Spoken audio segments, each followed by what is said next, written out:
There you go, Blumhouse. That's more like it. With the exception of Speak No Evil, their output last year and this year has been rough.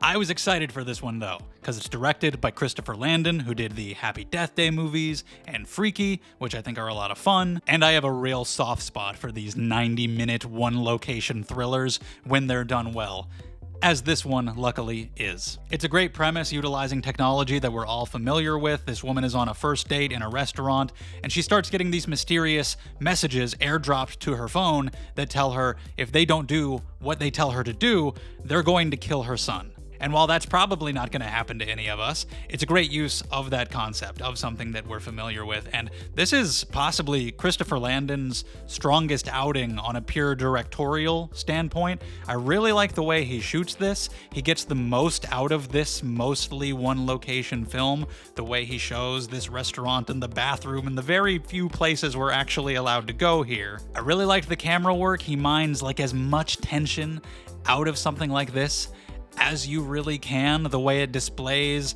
the messages she's getting on the screen. You kind of see it in the trailer, but they do it in the movie a little bit differently than in the trailer, and they do it, in my opinion, better in the actual movie. There's even scenes where it kind of breaks away from reality a little bit and shows things from our main character's perspective, how she's looking around and being suspicious, and we kind of see things how she's thinking about them. I really enjoyed this visually. Music was good as well. Megan Fahey is great in the lead. As we learn more about her character, the situation starts getting more intense and emotional.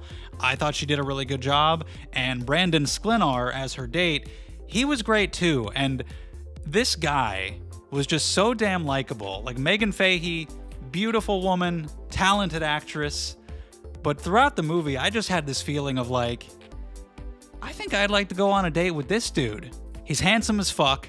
And the entire movie, as this awful series of events is happening to this woman that she can't tell anyone about, he is just so nice. He's the nicest man in the world. He's putting up with all of the bullshit, and he's so charming. I'm just like, you know what? I hope it all works out for this guy. And that's appropriate because, among other things, one of the requests from these people is that she kill him. And so I don't want him to be killed. He's super likable. So even though you know her 5-year-old son is probably not going to get murdered in something like this, the stakes are there with him.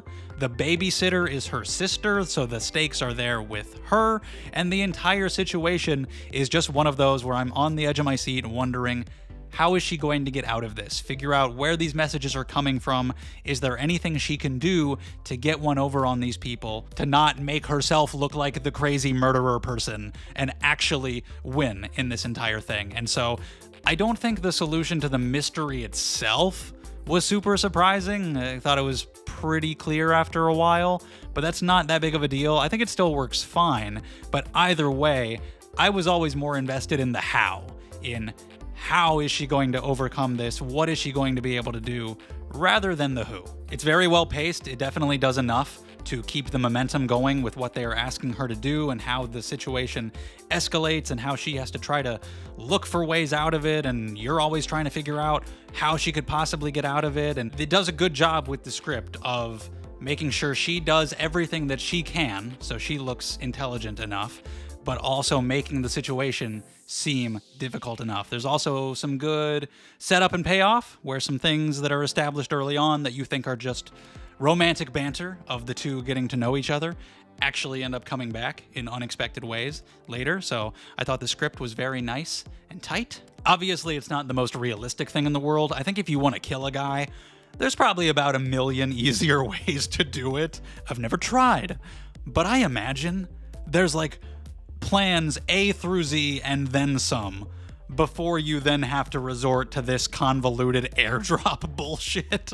It's like these people thought, let's have a little fun with this one. We're bored. Let's do this in a weird way. But if you accept the premise, which you kind of agree to do when you purchase a ticket, I think they do a pretty good job selling you on everything within the context of a fictional thriller that is mainly focused on being entertaining. When you find out how these people are listening in and watching, how they know what they know, how they're making this whole thing work, I thought it worked well enough in context. There's even a little bit boiling under the surface about abusive relationships and kind of being able to escape this negative headspace that you're in and move on and heal, and so that was a very nice arc for our characters that I enjoyed the journey of, in addition to all of the intensity. The third act, I thought, could be in danger of maybe taking it a little too far, but I really don't think it did. It definitely escalates, but it needs to, after we've been in this one room for so long, looking at messages on our phone.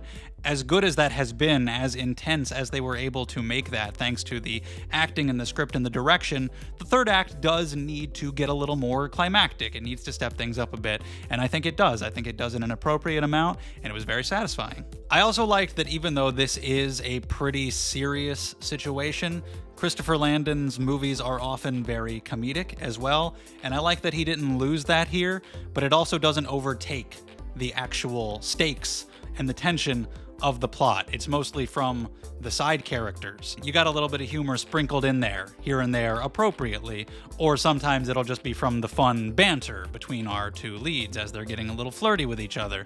It's enough, but it never overtakes your ability to actually feel like this plot is being taken seriously. I don't really have any major issues with it. I mean, it's a simple movie. You pretty much know what you're gonna get, but I think it's done really well, and I really like things like this when they're done well. And I like that Christopher Landon tackled something more grounded, just a straightforward thriller, nothing supernatural involved. I would actually like to see him do more like this. I was very excited when he was announced as the director of Scream 7. I thought that was a good fit. That didn't happen. But I'm excited to see him continue to grow as a filmmaker. I thought this was his strongest effort as a director. It might even be his best movie, honestly. It's up there. I definitely had a really good time. This is like top 5 of the year for me. It might even be top 3 so far. He really could have brought something good to Scream 7. God damn it. Well, we'll see. We'll see how it turns out. What a mess. But this movie was not a mess. I had a really fun time. I definitely recommend it. And that's all just my opinion. So whatever you think about Drop, I would love to hear it from you down in the comments below. If you agree, disagree, whatever you want to talk about, let's do it. Thank you so much for watching. If you liked the video, leave a like, subscribe to the channel if you want to see more from me. I really appreciate it. And I'll see you next time.